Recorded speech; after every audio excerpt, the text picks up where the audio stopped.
आज सकाळीच धनंजय त्याच्या मुलाचे अथर्वचे ॲडमिशन करण्यासाठी एका प्रायव्हेट शाळेत त्याला घेऊन जातो. तिथे गेल्यावर त्याला समजते की ॲडमिशन आधी मुलाचा इंटरव्ह्यू घेतला जातो. त्यामुळे धनंजयला त्याच्या मुलासह प्रिन्सिपलच्या केबिनमध्ये बोलावले जाते. जेव्हा तो केबिनमध्ये जातो तेव्हा प्रिन्सिपल मॅडमला पाहून त्याला खूप मोठा धक्का बसतो. कारण त्या मॅडम दुसऱ्या तिसऱ्या कोणी नसून त्याची पहिली घटस्फोटित बायको मनीषा असते.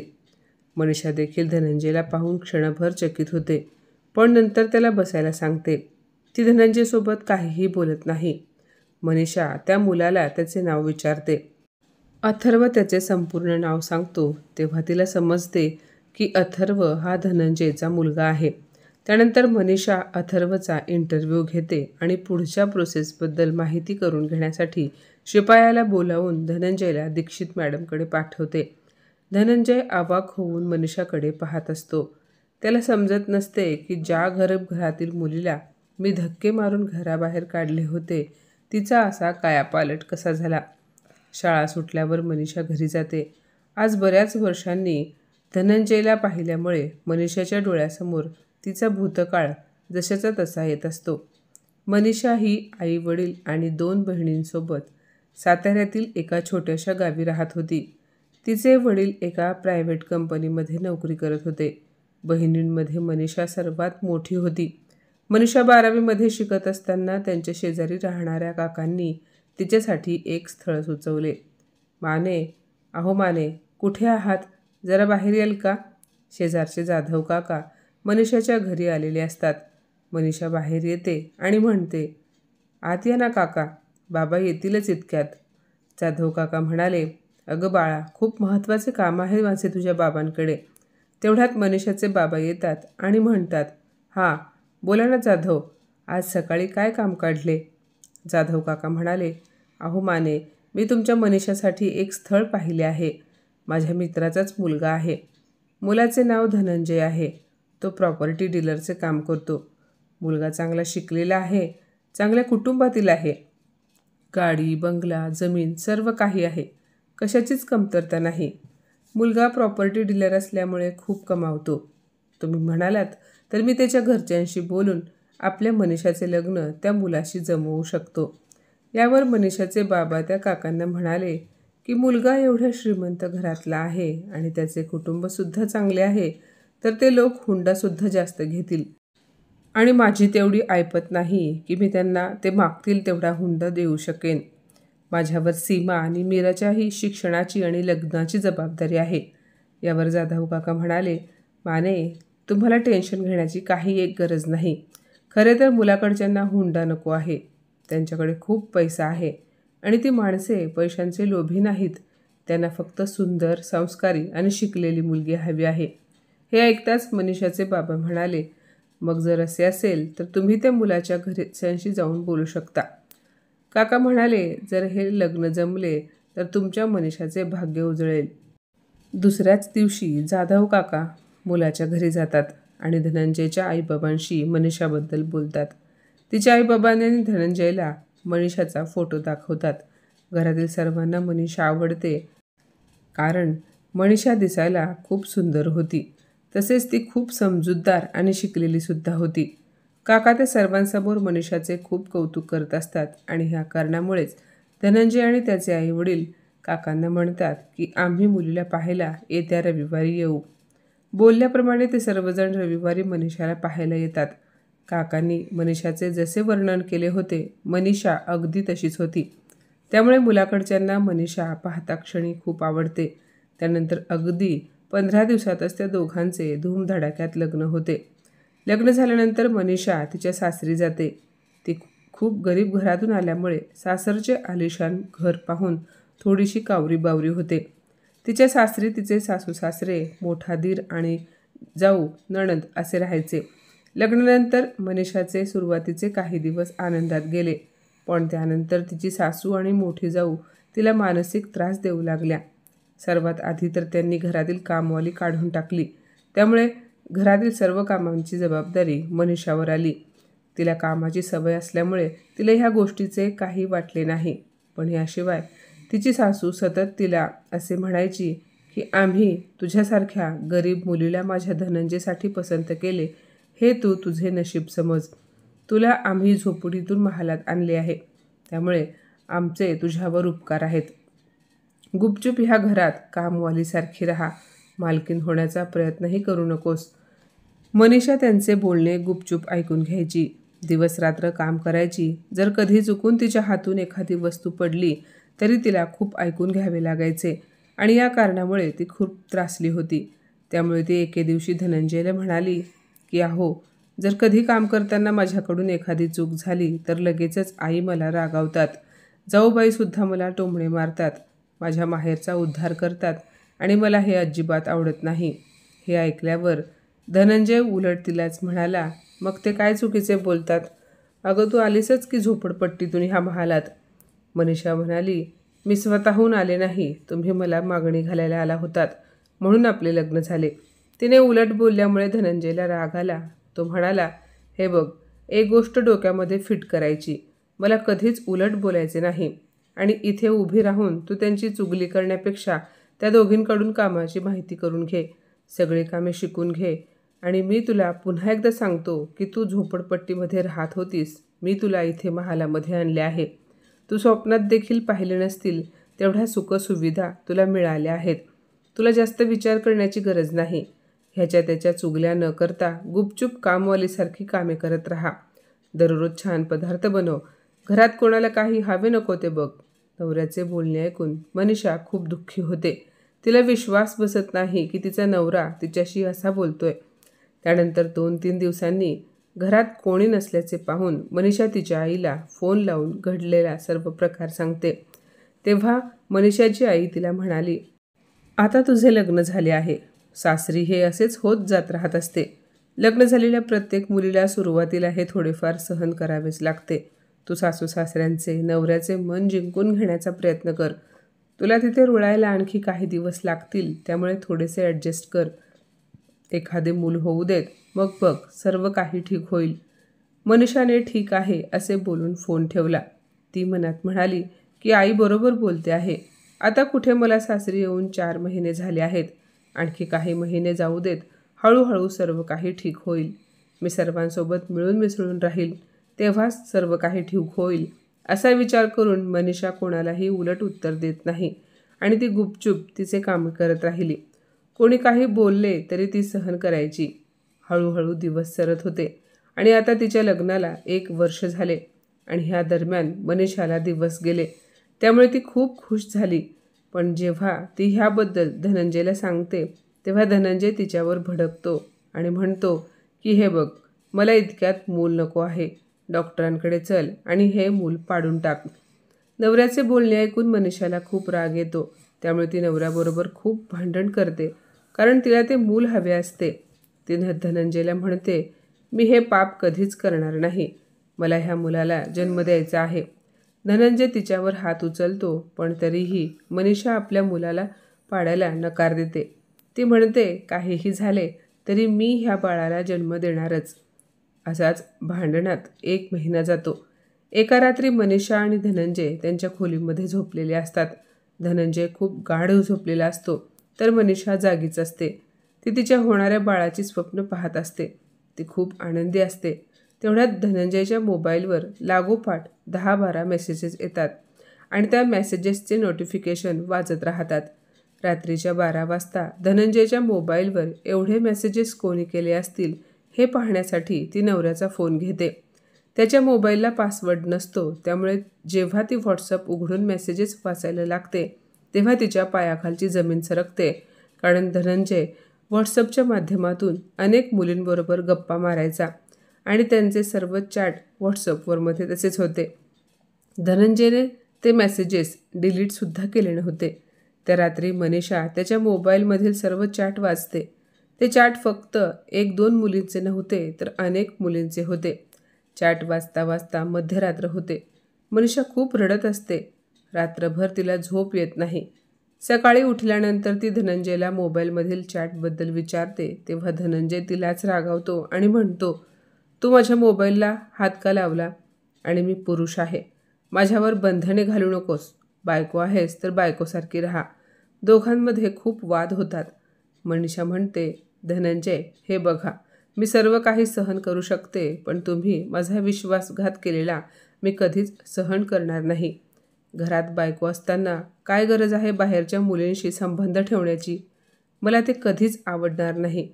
तेव्हा धनंजय तिला म्हणाला, हे बघ, ही माझी पर्सनल लाईफ आहे आणि मला काय आवडते काय नाही याच्याशी तुझा काय संबंध? तुला इथे 2 टाईम खायला प्यायला मिळते, राहायला एवढा मोठा बंगला मिळाला आहे, घरात सगळ्या सुखसुविधा आहेत, आणखी तुला काय पाहिजे? त्यामुळे माझ्या लाईफमध्ये अजिबात इंटरफेअर करण्याचा प्रयत्न करू नकोस. तेव्हा मनीषा म्हणाली, हे बघा, तुमची लाईफ कशीही असू देत, पण तुम्ही माझ्याशी लग्न केले आहे, त्यामुळे तुमच्यावर माझा अधिकार आहे आणि त्याच अधिकाराने तुम्ही काय करता काय नाही हे जाणून घेण्याचा माझा हक्क आहे. माझी लाईफ आहे, मी काहीही करेन, हे तुमचे बोलणे साफ चुकीचे आहे. मला अजिबात सहन होणार नाही. मला सांगा, जर मी तुमच्यासारखी वागले, परपुरुषांशी संबंध ठेवले, तर ते तुम्हाला चालेल का? मला एवढेच बोलायचे आहे की ज्याने त्याने आपापल्या मर्यादेत राहावे. तिचे असे बोलणे ऐकून धनंजयला खूप राग येतो आणि तो तिला मारहाण करतो. त्या दोघांमध्ये खूप मोठे भांडण होते. सासू सासरे, दीर, भाऊजय कोणीसुद्धा त्यांच्यामध्ये पडत नाहीत. त्यामुळे शेवटी मनीषा तिच्या आईला फोन करते आणि म्हणते, आई, आता मी इथे एक क्षणही राहू शकणार नाही. एकतर सासू सासरे, नणंद, जाऊ हे सर्वजण मला त्रास देतातच, पण ज्याच्यासाठी मी हे सर्व सहन करत होते तो नवरासुद्धा आता माझा राहिलेला नाही. मग मी इथे कोणासाठी आणि कशासाठी राहू? त्यामुळे आता मला इथे थांबायचे नाही. मनीषाची आई म्हणाली, अगं बाळा, असे बोलू नकोस. शेवटी नवऱ्याचे घर हेच मुलीचे खरे घर असते. मनीषा म्हणाली, आई, बस झाले आता. मागच्या वेळेससुद्धा मला तू हेच बोलून माझी समजूत घालून मला इथे राहायला भाग पाडले होते. अगं आई, माझ्या नवऱ्याचे बाहेर संबंध आहेत. अशा बाहेरख्याली माणसाबरोबर मी राहू शकत नाही. मला आपल्या घरी यायचे आहे. मुलीचे बोलणे ऐकून मनीषाची आई तिला खूप समजावण्याचा प्रयत्न करते. ती पुन्हा मनीषाला म्हणते, मनीषा, असे पाऊल उचलू नकोस, नाही तर आयुष्यभर तुला पश्चाताप करावा लागेल. पण त्या दिवशी मनीषा आईचे अजिबात ऐकत नाही आणि दुसऱ्या दिवशी सकाळीच मनीषा बाहेरी जायला निघते. तिला जात असलेले पाहून धनंजय म्हणाला, जा, कुठे जायचे असेल तिकडे, पण पुन्हा माझ्या दारात पाऊल ठेवायचे नाही. आणि तेव्हा मनीषा रागाने नवऱ्याचे घर सोडते. आदल्या रात्री धनंजयने मनीषाला खूप मारहाण केलेली असते, त्यामुळे तिच्या मनात राग असतो. तेव्हा ती धनंजयचे घर सोडते आणि थेट पोलीस स्टेशन गाठते. तिच्या नवऱ्याविरुद्ध FIR दाखल करते आणि मगच ती तिच्या माहेरी निघून जाते. तिथे गेल्यानंतर मनीषा तिच्या वडिलांना तिची पूर्ण कहाणी ऐकवते की कसे तिला तिचे लग्न झाल्यापासून सासरची मंडळी त्रास देत होती आणि तिच्या नवऱ्याचे बाहेर अनैतिक संबंध आहेत. बाहेर इतर मुलींसोबत मजामस्ती करतो आणि तिला घरात कामवालीप्रमाणे वागवतो. हे ऐकून मनीषाच्या बाबांच्या डोळ्यातून पाणी येते. बाबा म्हणतात, मनीषा बेटा, तू खूप त्रास सहन केला आहेस. अगं, तेव्हाच मला तू का सांगितले नाही? बाबांचे असे बोलणे ऐकून मनीषा आईकडे पाहते. तेव्हा बाबा पुढे म्हणतात, खूप झाले, पण आता नाही. आता मी तुला तिकडे कधीच पाठवणार नाही. आणि तेव्हापासून मनीषा आईवडिलांच्या घरी राहू लागली. 7 महिन्यानंतर तिने एका मुलीला जन्म दिला. मुलीच्या जन्मानंतर सुद्धा 3 वर्षापर्यंत मनीषा माहेरीच राहत होती. ह्या दरम्यान तिने BEd पर्यंतचे तिचे शिक्षण पूर्ण केले. जेव्हा तिची मुलगी 4 वर्षांची झाली तेव्हा तिने पुण्याला जाण्याचा निर्णय घेतला, कारण तिला पुण्यात एका खाजगी शाळेत शिक्षिका म्हणून नोकरी मिळाली होती. पगार देखील चांगला मिळत होता. मनीषा पुण्यात भाड्याच्या घरात राहत होती आणि अशा पद्धतीने ती आपल्या मुलीसह आनंदी आयुष्य जगत होती. मनीषाने स्वतःला खूप बदलले होते. ती खूप शांत स्वभावाची स्त्री होती. शाळेतील इतर शिक्षकांबरोबर तिचे चांगले वागणे होते, त्यामुळे शाळेमध्ये सर्वजण मनीषाला खूप इज्जत आणि मान सन्मान द्यायचे. एके दिवशी प्रिन्सिपल सरांची तब्येत खूप खराब झाली होती आणि त्यावेळेस शाळेमध्ये मुलांचे ॲडमिशन चालू होते. ह्याच कारणामुळे मनीषाला काही दिवस प्रिन्सिपल पदाचा कार्यभार सांभाळण्याची जबाबदारी दिली गेली आणि त्या दरम्यान मनीषाचा घटस्फोटित नवरा धनंजय शाळेमध्ये त्याच्या मुलाचे ॲडमिशन करण्यासाठी आलेला असतो. जेव्हा शाळेमध्ये येतो तेव्हा त्याला समजते की मुलाचे ॲडमिशन करण्याआधी त्याचा इंटरव्ह्यू घेतला जाईल, म्हणजे त्याची एक छोटीशी परीक्षा घेतली जाईल. त्यानंतरच त्याला शाळेमध्ये ॲडमिशन मिळेल. त्यामुळे धनंजय आपल्या मुलाला आत पाठवतो आणि प्रिन्सिपलच्या ऑफिसबाहेर बसून त्याची वाट पाहू लागतो. बराच वेळ तो तिथे बसलेला असतो. तेवढ्यात धनंजय विचार करतो की तोपर्यंत शाळेची फी आणि त्याच्या युनिफॉर्मबद्दल प्रिन्सिपल सरांशी बोलून घ्यावे. तो जसा दरवाजा उघडतो आणि आत येऊ का असे विचारतो, तेव्हा समोर प्रिन्सिपलच्या खुर्चीवर मनीषाला बसलेले पाहून त्याला धक्का बसतो. धनंजय तिला पाहून आतमध्ये न जाता मागे वळतो आणि तिथून जाण्याचा प्रयत्न करतो.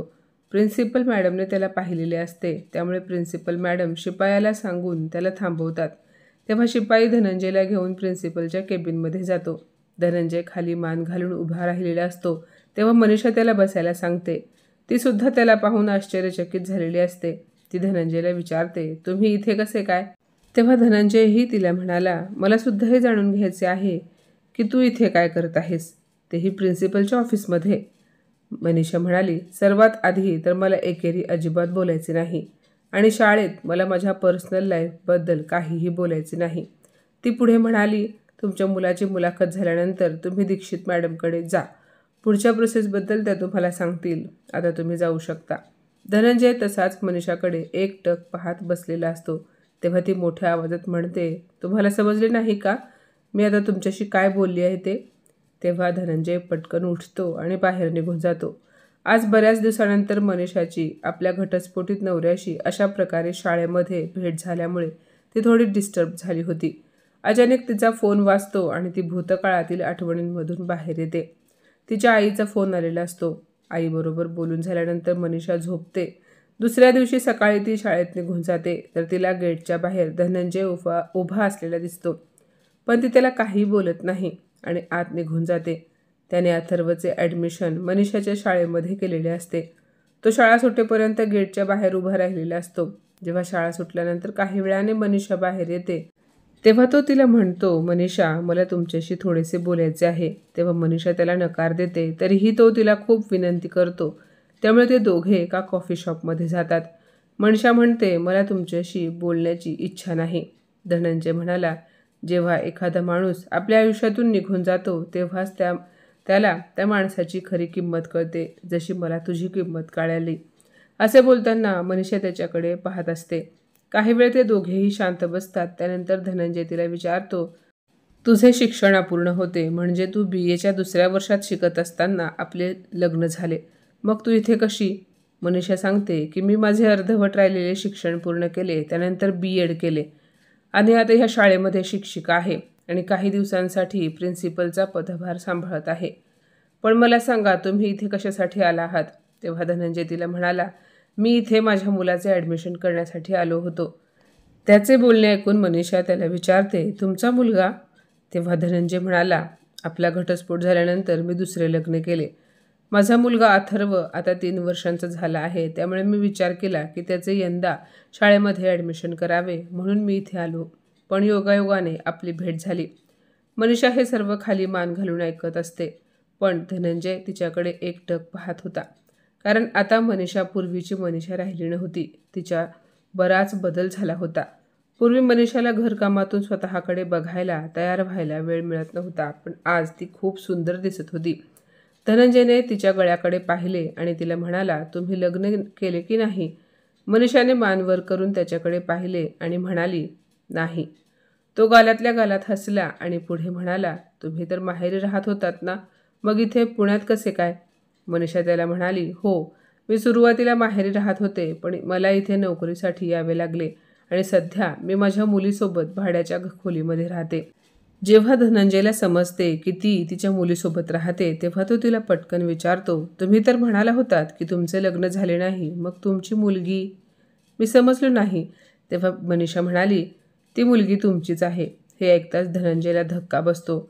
मनीषा पुढे म्हणाली, जेव्हा मी प्रेग्नंट होते तेव्हा तुम्ही मला म्हणाला होतात की तुम्हाला ते बाळ नको आहे, पण मला माझे बाळ हवे होते. मी त्याला जन्म दिला, तिचे चांगल्या प्रकारे पालनपोषण करून तिला मोठे केले आणि आता माझी मुलगी 5 वर्षांची झाली आहे. हे ऐकून धनंजय म्हणाला, काय? माझी मुलगी 5 वर्षांची झाली आहे? मला माझ्या मुलीला पाहायचे आहे. तेव्हा मनीषा त्याला म्हणते की आता ती तुमची मुलगी कशी होऊ शकते? मी तिला जन्म दिला आहे, तिचे पालनपोषण करून तिला मोठे केले आहे. आजपर्यंत तिचे वडील तिला कधी भेटायला आले नाहीत. तिला वडिलांची सावली काय असते, वडिलांचे प्रेम काय असते ते कधी मिळाले नाही. मग ती मुलगी तुमची कशी होऊ शकते? पण धनंजय खूप हट्ट करतो आणि म्हणतो की नाही, मला माझ्या मुलीला भेटायचे आहे, मला माझ्या मुलीला पाहायचे आहे, माझी खूप इच्छा झाली आहे तिला भेटण्याची, ती कशी दिसत असेल, मी खूप मोठी चूक केली असा विचार त्याच्या मनात चालू असतो. पण मनीषा म्हणाली, हे बघा, मी असे कधीच करू शकणार नाही. ज्या दिवशी तू मला तुझ्या घराबाहेर धक्के मारून काढले होते तेव्हा तुला माहिती नव्हते का की माझ्या पोटामध्ये तुझे बाळ वाढत होते. मनीषाला आता काहीही करून आपल्या मुलीची आणि धनंजयची भेट होऊ द्यायचे नव्हते. चला निघते मी, असे बोलून मनीषा तिथून उठली आणि म्हणाली, यापुढे मला आणि माझ्या मुलीला भेटण्याचा प्रयत्न करू नका. पण उलट मनीषाला भेटल्यापासून आता धनंजय नेहमी शाळेत येऊ लागला. कधी मुलाच्या फीचे कारण घेऊन तर कधी त्याची पुस्तके, युनिफॉर्म घेण्याचा बहाणा बनवून तो शाळेमध्ये नेहमी येऊ लागला. आणि याचे मनीषाला खूप टेन्शन येऊ लागले. तिने तिच्या सिक्युरिटी गार्डला सांगितले होते की आजपासून कोणतेही पॅरेंट्स मला भेटण्यासाठी जर केबिनमध्ये आले तर मी जोपर्यंत सांगत नाही तोपर्यंत त्यांना माझ्या केबिनमध्ये पाठवू नकोस. त्यामुळे आता जेव्हा केव्हा धनंजय शाळेमध्ये प्रिन्सिपल मॅडमला भेटायला यायचा तेव्हा सिक्युरिटी गार्ड धनंजयला आत जाऊ देत नव्हता. हळूहळू असेच 3 वर्ष निघून जातात. पण ह्या 3 वर्षांमध्ये मनीषाची ओळख एका नितीन नावाच्या मुलासोबत झाली. नितीन बँकेत क्लार्क होता, जो खूप साधा सरळ मुलगा होता, चांगला कुटुंबात राहणार होता आणि मनीषाला पसंत करत होता. हळूहळू त्या दोघांमध्ये मैत्री झाली आणि मनीषाला सुद्धा तो आवडू लागला. तिच्या मनात विचार आला की अजून आपले खूप आयुष्य बाकी आहे आणि ह्या समाजात एकट्या स्त्रीचे जगणे खूप मुश्किल आहे, असा विचार करून ती त्याच्याशी बोलू लागली. दोघांचे विचार देखील मिळते जुळते होते. नितीन चांगला मुलगा आहे, त्याच्यासोबत आपले उरलेले आयुष्य घालवण्याचे स्वप्न ती पाहू लागली. ज्या दिवशी नितीनने मनीषाला प्रपोज केले त्या दिवशी तिला खूप आनंद झाला. आता रोज नितीन मनीषाला शाळेत सोडवायला आणि शाळा सुटल्यानंतर घेऊन जायला येत होता आणि हे सर्व धनंजय पाहत होता आणि ह्या गोष्टीचा त्याला खूप राग येऊ लागला. आता दिवस रात्र धनंजयच्या डोळ्यासमोर मनीषाचा चेहरा येत होता. तो खूप बेचैन झाला होता, पण तो काही करू शकत नव्हता. त्यामुळे एके दिवशी धनंजय तिचा पाठलाग करतो आणि त्याला तिच्या घराचा पत्ता समजतो आणि त्याच रात्री तो तिच्या घरी जातो. दारावरची बेल वाजवल्यानंतर मनीषा दरवाजा उघडते आणि धनंजयला समोर पाहून घाबरते. तुम्ही इथे कशासाठी आला आहात, असे बोलून ती त्याच्या तोंडावर दरवाजा लावणार तेवढ्यात तो दरवाजा ढकलून आत येतो आणि तिला म्हणतो, त्या बँकवाल्याबरोबर तुझे काय सुरू आहे. मनीषा म्हणाली, आधी हळू आवाजात बोला, माझी मुलगी झोपली आहे. धनंजय म्हणाला, अगं कळू देत की तिला तिची आई बाहेर कशी वागते ते.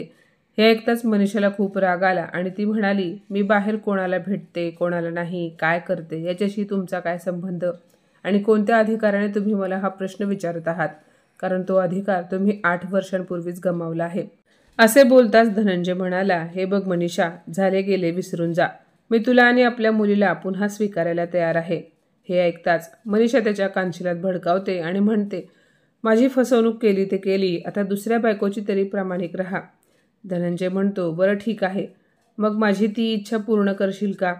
त्याचे असे घाणेरडे बोलणे ऐकून तिला भयंकर राग येतो आणि ती त्याच्या आणखी एक कानशिलात लगावते आणि त्याला मोठ्या आवाजात म्हणते, खबरदार, जर यापुढे माझ्याशी असे बोलशील तर निघ माझ्या घरातून, नाहीतर मी आरडाओरडा करेन आणि तुला पोलिसात देईन. तिचे असे रूप पाहून धनंजय घाबरतो आणि तिथून निघून जातो. तिची मुलगी आईच्या मोठ्या आवाजाने जागी होऊन बाहेर येते. तेव्हा आईला म्हणते, आई काय झाले, कोण आले होते. तेव्हा मनीषा तिला म्हणाली, अगं एक चोर आपल्या घरात घुसण्याचा प्रयत्न करत होता, मी मोठ्या आवाजात बोलले आणि तो घाबरून पळून गेला. मनीषा दरवाजा लावून घेते आणि आपल्या मुलीसोबत झोपायला जाते. दुसऱ्या दिवशी शाळेमध्ये तिला रात्री घडलेला सर्व प्रकार जसाच्या तसा आठवत असतो. तेवढ्यात तिला नितीनचा फोन येतो. त्याचा फोन आल्यानंतर ती खुश होते आणि दोघेही शाळा सुटल्यानंतर कॉफी शॉपमध्ये भेटायचे ठरवतात. एकटीने राहणे किती अवघड आहे हे आता मनीषाला रात्री घडलेल्या प्रकारामुळे चांगले समजलेले असते. नितीनला भेटल्यानंतर मनीषा त्याला घडलेलं सर्व काही सांगते. तेव्हा नितीन तिला म्हणाला, हे बघ मनीषा, तू काही घाबरू नकोस, आता मी आहे ना, आपण लवकरच लग्न करू. त्याचे बोलणे ऐकून मनीषाला आनंद होतो. दुसऱ्या दिवशी नितीन मनीषाला फोन करून एका हॉटेलवर यायला सांगतो. मनीषाला समजत नाही की हा मला हॉटेलवर का बोलावतो आहे. जेव्हा तो सतत तिला आपण दोघे हॉटेलमध्ये एकत्र राहू असे म्हणत असतो तेव्हा मनीषाला समजते की नितीनच्या मनात नक्की काय चालू आहे. तेव्हा ती त्याला म्हणते की हे बघ, मी हॉटेलमध्ये काही येऊ शकणार नाही, आपण आधी लग्न करू, त्यानंतर मी तुझ्यासोबत कुठेही यायला तयार आहे. पण खरे तर नितीनला मनीषाबद्दल सर्व काही ठाऊक असते. म्हणजे तिला पहिल्या नवऱ्यापासून एक मुलगी आहे. तिच्या नवऱ्याने तिला घटस्फोट दिला आहे आणि ती एकटी आहे आणि ह्याच संधीचा तो फायदा उचलणार होता. त्याला तिच्यासोबत शारीरिक संबंध ठेवून फक्त मजामस्ती करण्याचा हेतू होता. त्यामुळे एके दिवशी नितीन दारू पिऊन मनीषाला फोन करतो आणि म्हणतो की मी हॉटेलवर एक रूम बुक केली आहे, तू पटकन तिकडे ये, मला तुला भेटायची खूप इच्छा झाली आहे. पण तेव्हा मनीषा त्याला नकार देते. त्यामुळे ते फोनवरच तिला खूप काही वाईट बोलतो, शिव्या देतो आणि तेव्हा मनीषाला समजते की नितीनला तिच्याशी लग्न न करता फक्त शारीरिक संबंध ठेवायचे आहेत आणि याचा तिला राग येतो. नितीन फोनवर बोलत असताना तिने त्याचे बोलणे रेकॉर्डिंग केलेले असते आणि हाच पुरावा म्हणून ती थेट पोलिसात त्याची तक्रार करते. त्या रेकॉर्डिंगच्या आधारे पोलीस त्याला अटक करून घेऊन जातात. मनीषा खूप रडत असते, पण रडता रडता ती डोळे पुसत मनात म्हणते, आता आयुष्यात कितीही संकटे आली तरी मला एकटीलाच खंबीरपणे उभे राहावे लागेल आणि आता फक्त आपल्या मुलीसोबत आयुष्य घालवण्याचा विचार करते. त्याचप्रमाणे आयुष्यात पुन्हा दुसरे लग्न करायचं नाही हे ठरवते. काही दिवसांसाठी मनीषाने प्रिन्सिपल पदाचा कार्यभार सांभाळला, पण आता ती टीचरचा पदभार सांभाळत आहे. तिची मुलगीसुद्धा खूप मोठी झाली आहे.